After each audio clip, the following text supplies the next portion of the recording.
The protagonist of the show is a peculiar girl named Wednesday Addams. Despite being only 13, the little girl barely shows any emotions and has a weird obsession with death. She is also infamous for wearing black and white gothic clothing, which everyone finds strange. In the first scene, Wednesday arrives at her high school with a creepy look on her face. Inside her locker, she finds her brother Pugsley bound with an apple in his mouth. As she shoves him out, suddenly, Wednesday has a vision wherein she sees who tortured her brother. Here, we get to know that she is not a normal child. Wednesday has the ability to see someone's past as well as their future just by touching them. Once she finds out that a group of bullies from the swim team are behind this, she walks into the swimming room with 2 bags full of piranhas. Then she casually unleashes the bloodthirsty piranhas in the pool. As the bullies swim for their lives in horror, Wednesday makes it clear that nobody picks on her brother except her. Cut to the next scene. We are introduced to Wednesday's parents, Morticia and Gomez. The two are fed up with their daughter's shenanigans and have decided to send her to the prestigious Nevermore Academy. It turns out that all students in this academy have supernatural abilities, and they are taught lessons on how to control them. Morticia and Gomez are also alumni of the same academy, which indicates that they too have superpowers. Meanwhile, a hiker embarks on a solo journey through the woods near the Nevermore Academy. Unfortunately, after just a few minutes, an unknown creature attacks him and finishes him off. The local sheriff finds the mutilated body later and begins surveying the area. Surprisingly, we learn that this grisly murder isn't the first of its kind. There have been numerous similar incidents as of late. Next, Wednesday arrives at the academy and meets Principal Larissa Weems, who seamlessly runs Nevermore. She introduces her to her roommate Enid, a werewolf, who's the polar opposite of Wednesday in every way imaginable. Enid is a down-to-earth girl with vibrantly colored decorations on her side of the room, while Wednesday loves all things black and goth. Later, Enid gives Wednesday a grand tour of the academy while pointing out the main school groups: Fangs, Furs, Stoners, and Scales. Fangs are vampires, Furs are werewolves, Stoners are potheads,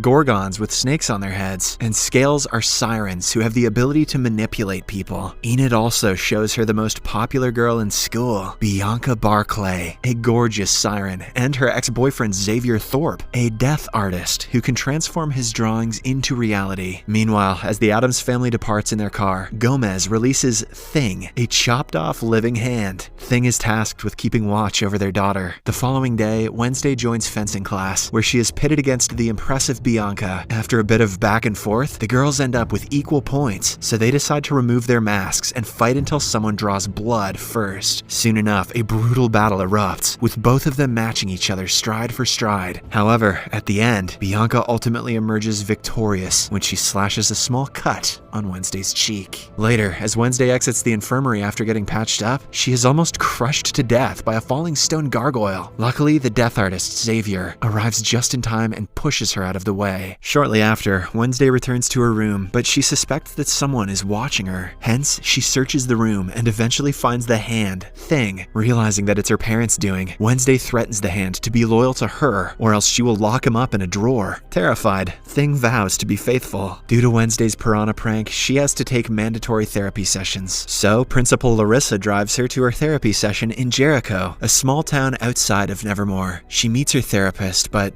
doesn't open up about anything. Instead, Wednesday has another idea in mind. She excuses herself to the restroom and escapes through the window. Once outside, she accidentally stumbles into a man. Suddenly, she sees a vision where she witnesses the man's death. Terrified, Wednesday goes to a nearby coffee shop. There, she encounters the sheriff's son, Tyler, who's also a barista. Tyler's experiencing some mechanical difficulties with his espresso machine. The directions are inexplicably in Italian, but thankfully, Wednesday can read Italian. She fixes the device effortlessly, and in return, asks for a lift to the nearest bus stop. But before Tyler can reply, suddenly, a trio of bullies wearing pilgrim costumes arrive at the store and taunt her. Wednesday tries ignoring them, but when she can't take it any longer, she fights back and easily smacks them down. After a while, Principal Larissa arrives at the store with the sheriff and notices the carnage. Enraged, she berates Wednesday before driving her away from the town. On their way back to the academy, they pass a terrible car wreck. The victim is the same man who Wednesday saw in her vision earlier. Later that night, she plays a haunting song on her cello in the dorm balcony. It's a full moon, and several werewolves can be heard howling in the background. However, Enid, who is a werewolf herself, reveals that she's not joining them because she cannot transform herself. Meanwhile, Thing pops by Tyler's room and asks him to call Wednesday. Although terrified, he obliges, and the two start video chatting. Wednesday asks Tyler to meet her at the Harvest Fair the following day, claiming that it will be fun. However, in reality, she just wants to escape the academy.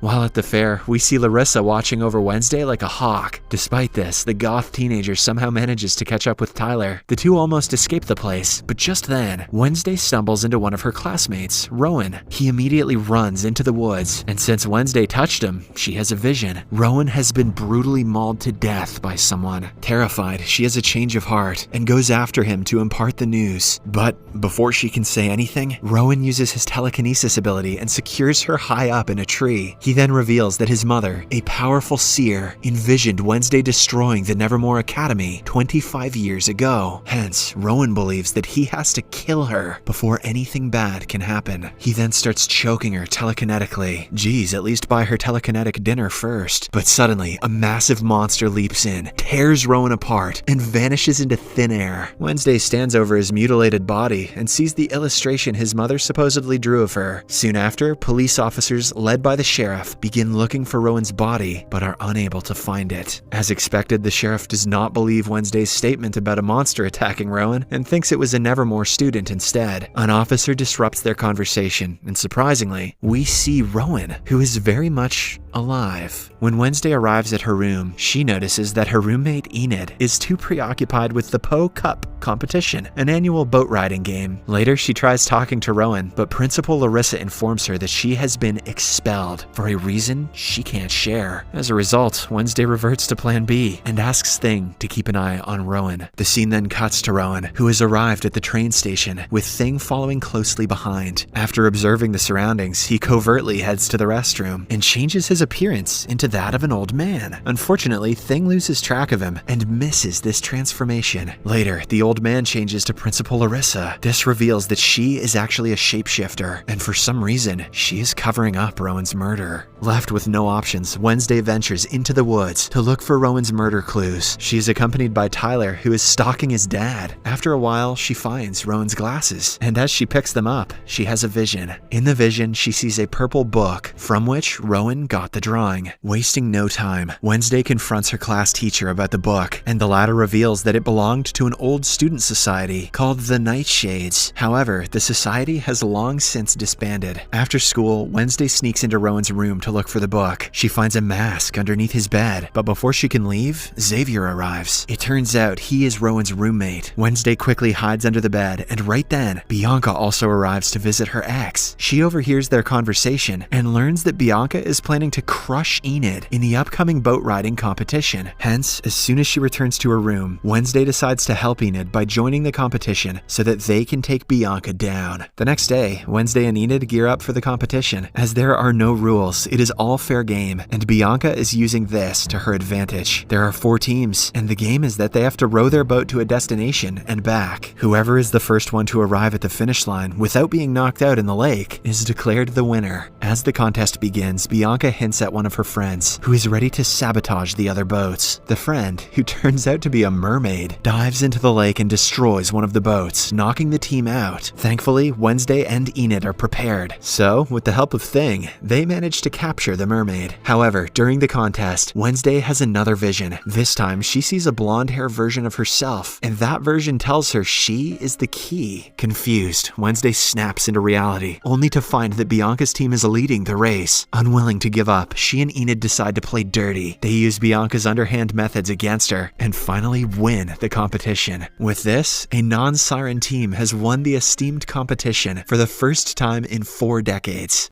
Later, the winning team is honored by Principal Larissa, who hands Enid the Po Cup trophy. However, Wednesday is unable to withstand the attention, so she finds solace with Edgar Allan Poe, a former student of the Nevermore Academy. Suddenly, she sees a symbol underneath the stone book he's holding. It is the same symbol that was carved in the picture Rowan had handed her before he was mauled to death. Wednesday quickly solves a series of riddles etched in the book and finds a clue. That is, snapping twice.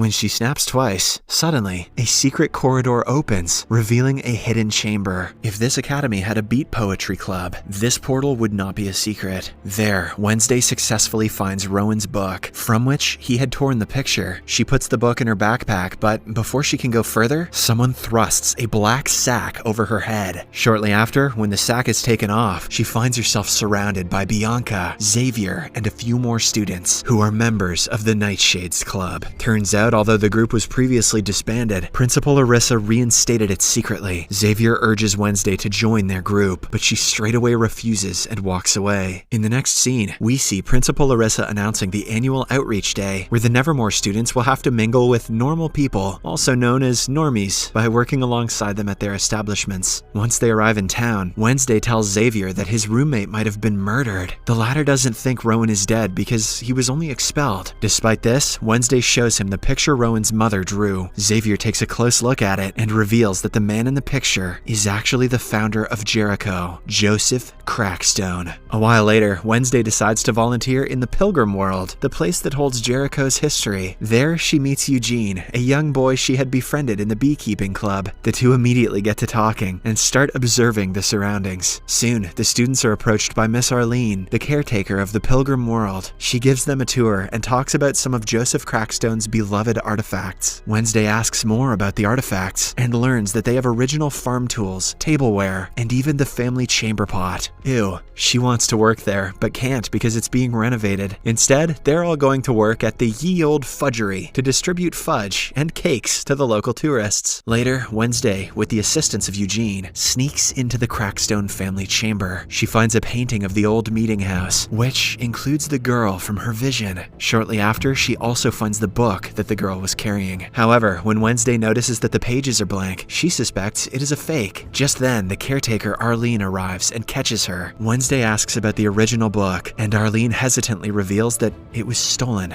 last month. Later, Tyler and Wednesday reunite at the coffee shop. The latter inquires about Joseph Crackstone, and Tyler reveals that what is left of the original meeting house is out in the woods. It is pretty much a ruin, and meth heads use the place as a crash pad. Immediately, Wednesday and Thing enter the woods in search of Joseph Crackstone's place. They eventually find it and come across a homeless man, but Thing chokes him and scares him away. What the hell, Thing? Suddenly, Wednesday experiences a vision. This time, she travels 400 years into the past. We see the blonde girl she encountered in the earlier vision. There are villagers who are encircling the girl as they call her the devil's spawn. Soon, Joseph Crackstone arises from the crowd and calls her BuIIied Addams. He accuses her of being a witch and condemns her to die in a barn stuffed with other accused folk, including her mother. In turn, BuIIied also accuses them of stealing their land, slaughtering the innocent, and robbing them of their peaceful spirit. Enraged, Joseph stares at her for a while and then sets the barn ablaze. BuIIied tries to free her mom, but all her efforts are in vain. At last, when there is no hope left, she escapes via a trap door. Meanwhile, Wednesday observes all of this in the barn with them. BuIIied soon runs up to her and claims that Joseph won't cease his crusade until he's killed them all. With this revelation, Wednesday wakes up from her lengthy vision and explains everything to Thing. I think we found someone who it's cool for you to choke, Thing. Suddenly, they see the same monster that killed Rowan